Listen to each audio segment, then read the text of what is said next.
अच्छा था सही में की छे लिखल पढ़ी न हम तो पढ़ल लिखल निकल अब न गर्नु धेरै परे न प्रस्तुत निवेदन सहित को लिखाएका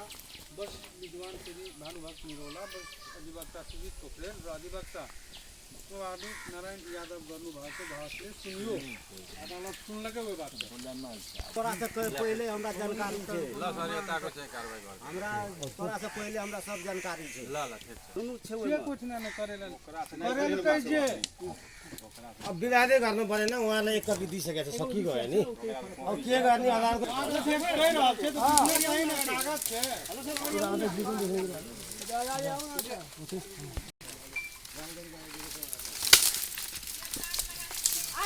अदालत लिख देना छै त्यो पनि किन खोल्ने जति